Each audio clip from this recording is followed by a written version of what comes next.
Hello and welcome to today's presentation with the Balco Group. We have the CEO, Camilla Ekdahl, and CFO, Michael Grindborn, presenting the Q1 report for 2025. We'll do a Q&A after the presentation, and if you're calling in and would like to ask a question, please press star 9 to raise your hand and star 6 to mute yourself. You can also type in your questions using the form to the right. And with that said, please go ahead with your presentation. Thank you. Welcome to the Q1 presentation for Balco Group. And first of all, I would like to make a very quick snapshot for the new listeners regarding Balco Group. Balco Group was founded in 1987 and consists of several balcony and facade companies.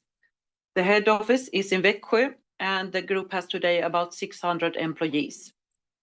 We operate in two main segments, the renovation and new build, and the core expertise is to supply glazed balcony and balcony solutions. But we also have a broad portfolio of different kinds of balcony solutions. We are the market leader in the Nordic countries with the key markets Sweden, Denmark, Norway, and Finland, and a challenger position in Northern European markets. As saying so, we go over to Q1, and we had a weak result in the first quarter this year. The adjusted EBITDA margin amounted to minus 0.9%, and there are several reasons for this weak result. The main one is that we have had delays in our processes.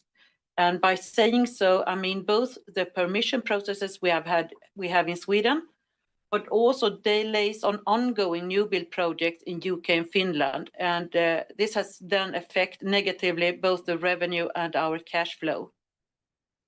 This has also led to that we have had an overcapacity in our production, which we have not been able to compensate for in short term during the first quarter.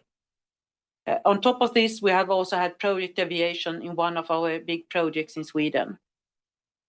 We have taken actions during the quarter, and we have made some major reductions of manning in Finland and Denmark.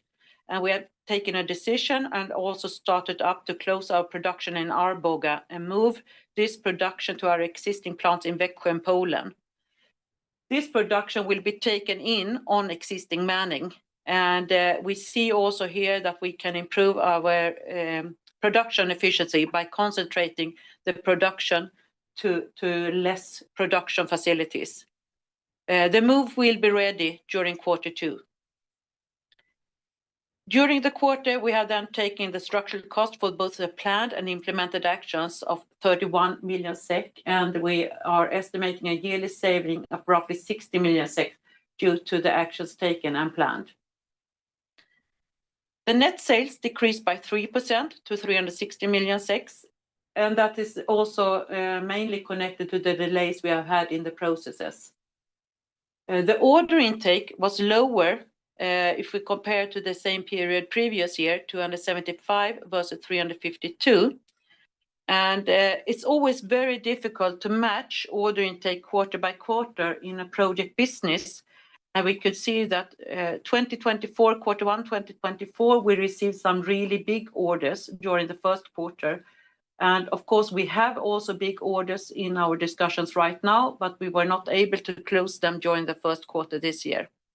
But there are in our quotation portfolio for sure. But also I would like to emphasize that all Swedish balcony companies and also our Finnish balcony company, Riikku, had actually better order intake this year versus previous year. If we go and look a little bit on our market update, we can see that throughout the whole 2024, we saw an increase in the number of requests for quotations. And that trend also continues the first quarter this year. We are overall positive to the market in general, but we can also see that the recovery is slower than all economic forecasts indicated during the autumn 2024. And this is, of course, why we have taken also this needed action and why they were needed to be done. But there is an increased customer activity in the renovation segment for our balcony companies in Sweden and Norway. We can also see that the Finnish new build market has bottomed out.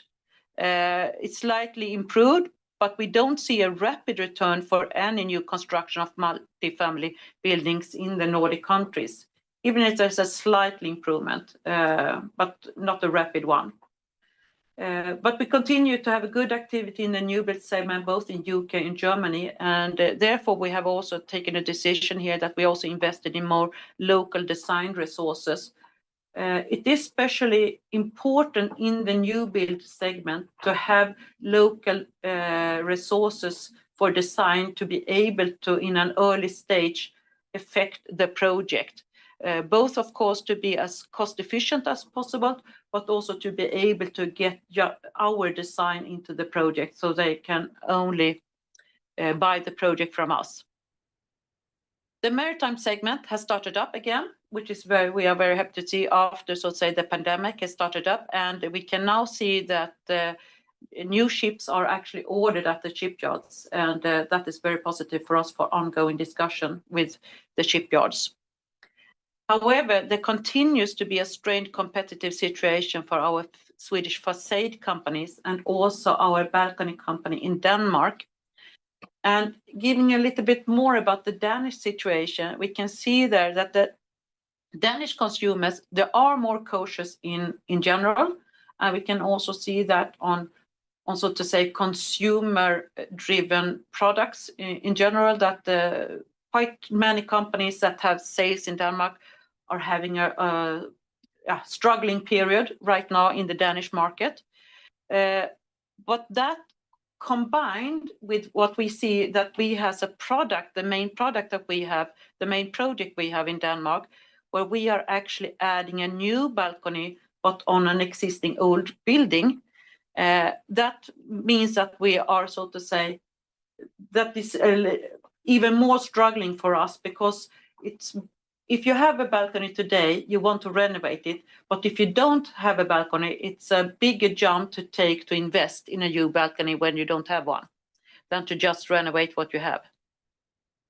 But in general, I would say that we have a lot of interesting ongoing discussions on all our different markets, and it's mainly, as I said, the Swedish facade companies and the balcony company in Denmark where we still are struggling.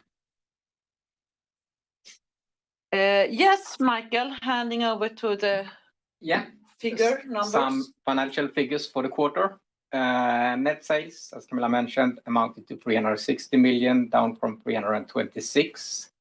Here, acquired growth was 8%, and it's Suomen Uudleversendus, who was part of our group since March last year, so we have 2 months of their sales, but were still acquired. Currency effect was -1%, and the organic growth was -10%. Adjusted EBITDA amounted to -3 million compared to 60 million last year, and it's corresponding to an adjusted EBITDA margin of -0.9%.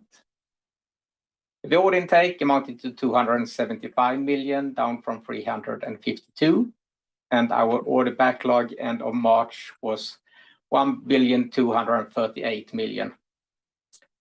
Adjusted earnings per share amounted to -0.24 SEK compared to 0.11 last year, and earnings per share amounted to -1.31 SEK compared to 0 last year.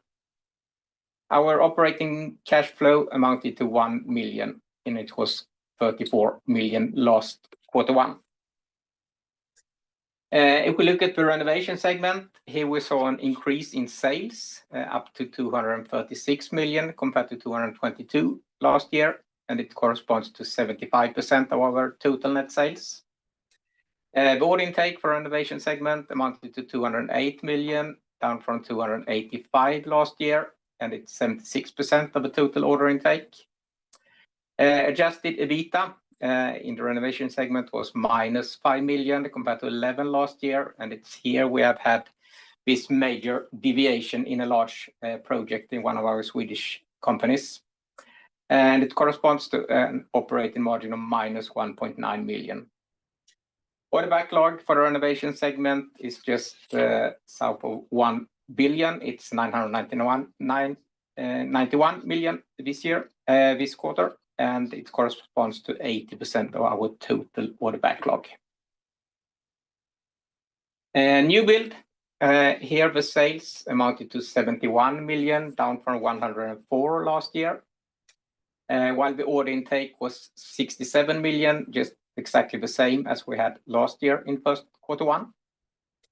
Adjusted EBITDA in the quarter amounted to 2 million, down from 6 million last year, with a corresponding to an adjusted EBITDA margin of 2.8%. Order backlog for the new build segment is 247 million at the end of the quarter, and it's 20% of the total order backlog.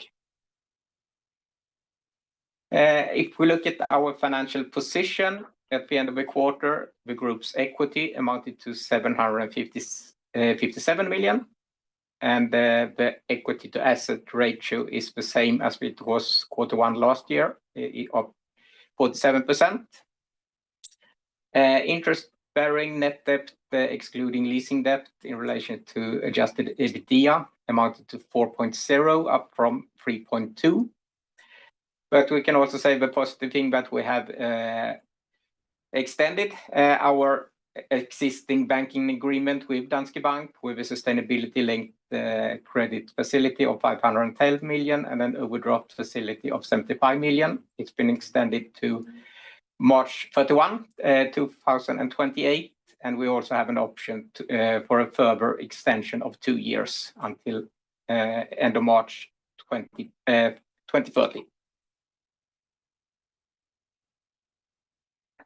Okay, we go into a little bit outlook, and here again I would like to repeat a little bit what I said from the market position. Our assessment is that the overall market will gradually improve, and that remains, as we have said before. But we can also see that when new unrest and uncertainty arise in our operating environment, as we know it has been doing now during Q1, we get some setbacks sometimes in our discussions with regarding the projects.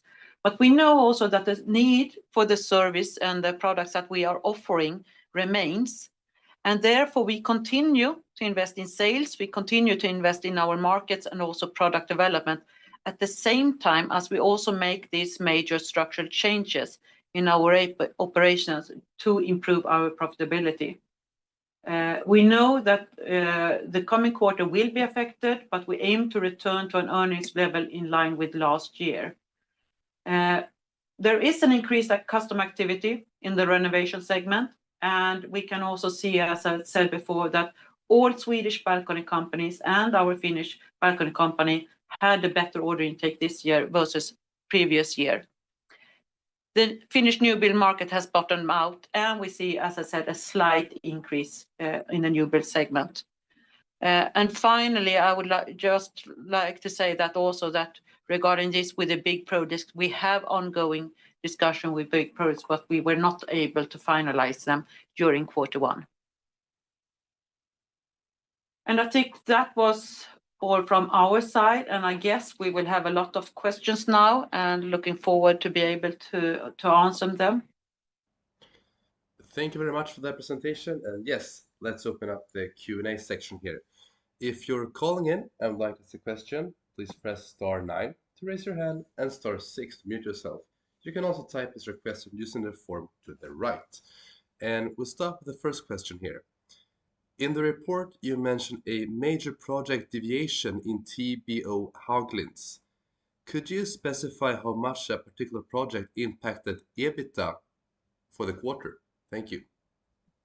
We don't give exact details for just the project, but I can say that that project and also the delays we have had in projects both in Sweden and also the new build segment in UK and Finland. In total, if we haven't had these deviations, we would have an adjusted EBITDA level of between 4 and 4.5%. And are all costs taken for that project in Q1, or should we expect further negative effects from that project in the coming quarters? All costs that we expect as of today is taken in this quarter. Okay, thank you for clarifying that. And what segments, renovation or new build, did this project relate to? Renovation. Renovation. Renovation, thank you. And adjusted gross margin drops significantly in both quarter-on-quarter and year-on-year to 10.6%. Could you explain what the main drivers of the weaker gross margins in Q1 are? It's still here. This project, of course, affects a lot, and also due to these delays in the processes, we have had overcapacity both in production and also some parts in the operations organization. Thank you, Michael, for clarifying that. Could you also elaborate a little bit more regarding the financial situation and the covenants? Thank you. Yes, as you saw, we have been able to extend our banking agreement with Danske Bank, so we have a current discussion with them ongoing all the time, and also very, very good cooperation. So we are just on our covenant right now, but we have a very good cooperation with them. They have been informed during this period. And as you saw, we extended another 18 months the agreement, and with, as we hope, another 2 years after that as well. Thank you. We'll move on to the next question here. Was the refinancing finalized with the current Q1 numbers and the current outlook for the remaining year disclosed? And have the covenants been amended compared to earlier? The discussions with them started already autumn last year. So it was finalized just last week. As a matter of fact, signed the agreement, or 2 weeks ago, exactly, end of 2 weeks ago. And then the exact figures were not ready, but they, as I mentioned, we have discussed and informed the bank when the figures were finalized. And what specific steps are being taken to mitigate the delays caused by building permits and rental board processes in Sweden? What we have done is that since we, as we said here, we saw that we had a big effect on, of course, the result. And what we have done is to make the reduction, the actions. So all actions we have taken is also linked, of course, to that we had delays in this building permission, which gave us an overcapacity. Here, it was mainly Balco, which was affected by the delays, Balco Växjö, and therefore we have now been able to take down production and take it in on existing manning. Thank you, Camilla. Given the weaker order intake, what strategies are you implementing to secure more large projects for the coming quarters? It's not a new strategy. It's the same strategy as we have had before, but it's mainly so to say that when you are discussing these big projects, it is very, so to say, very difficult to say if they will come Q1 or Q2 or when they will take these decisions. So we have a couple of these big projects that should be decided here now during Q2. So there are no change in our strategy because we know that our strategy is the right one, which we're working on to get the big projects. But it's always a match between quarter. So therefore, it's important to see the order intake when it comes to a company like Balco Group. You must see it, so to say, over a longer period. Thank you for that answer. How confident are you that the restructuring efforts and the cost savings of 60 million SEK annually will be fully realized as planned? Yeah, of course we are confident because that is why we implement it. So I don't know, to be honest, how to answer that is more than what we are confident that we will get it out. We know that we have already taken some of this action and they are already implemented. And as we said, we know that we are closing down production in Arboga. We can take it in on existing manning, so we are very secure by that one. And then we have some additional actions which will be taken that we're also confident on. Thank you. And regarding comments on the outlook and perhaps a needed clarification, are you saying you expect to have a full year results in line with the 2024 on adjusted EBITDA, or alternatively, are you saying that the rest of the year, in example Q2 to Q4, are likely to be on par with the same period last year? We don't give exact forecast, but we expect it more to be the coming quarters to be on par with last year's quarters, and it will be tough to reach exactly the same EBITDA last year, but with some luck, we could go there, but probably slightly below total. When we say in the report outlook, it's mainly quarter by quarter, the coming quarter. Thank you for clarifying that. And we'll take one final question here. What is the timeline and expected impact of your strategic focus shift in the Netherlands towards open balcony solutions and new construction projects? When we go to the timeline, when we expect to get the result there, we expect to get the result during this year. And I think that was the question, or the timeline, or? Yeah, exactly. And we expect the result to come during this year. Okay, thank you very much, Camilla and Michael, for taking your time to present the report today and also answering all of our questions. And I wish you all a great rest of the day. Thank you very much. Thank you all for participating. Yeah, and for the questions. Thank you.